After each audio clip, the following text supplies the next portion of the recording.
the very first thing, it's just do it. You know, it's like the T-shirt says. It really, because I think, you know, we talk ourselves out of it.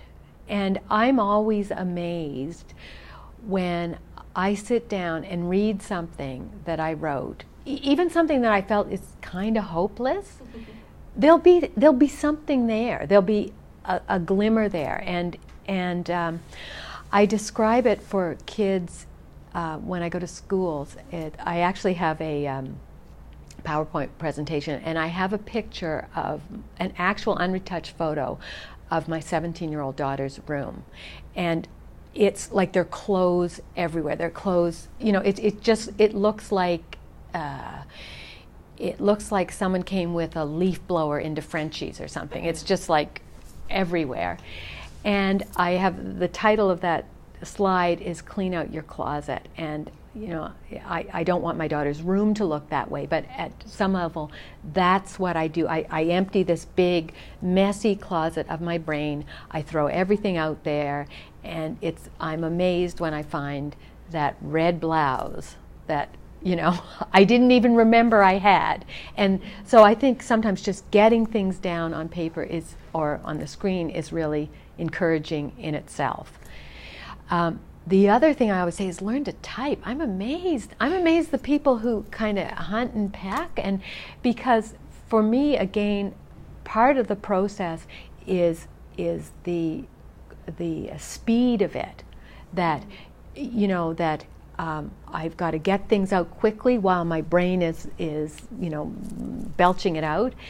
And also writing, of course, is about rewriting. And if you don't have that facility, I mean, I would just cry if I were facing a 60,000 word book that I had to rewrite, you know, written it by hand. It just, but you know, some people do it, but for me, the other thing is too, I would say that you have to do that work. You have to sit down, you have to get things on paper, on the screen, but you also don't panic. Don't let a writer's block panic you, or don't let, you know, that beige brain thing panic you, because that's part of the process too. It's your brain just kind of, you know, kind of going. I was going to use an agricultural metaphor, which I have no right to use because I have no idea how farms work. But you know, it's like your brain needs kind of that time to just sit with something, and so, you know, the times I procrastinate by going out for a walk or folding laundry, or, you know, baking cookies or whatever I do. They're not totally a waste of time, you know, if I've done the startup work beforehand.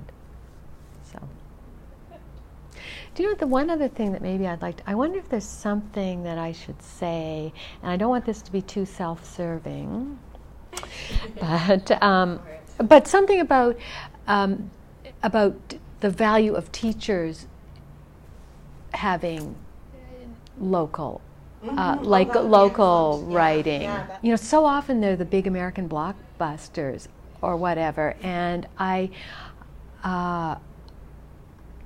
you know, and not to say that people shouldn't be reading those, but I think if you've got kids reading books that are about their own place, it plants the idea that they too could write about their own place, or that there's some value to their own place or their own culture, or, you know, it brings it closer to them, and, you know,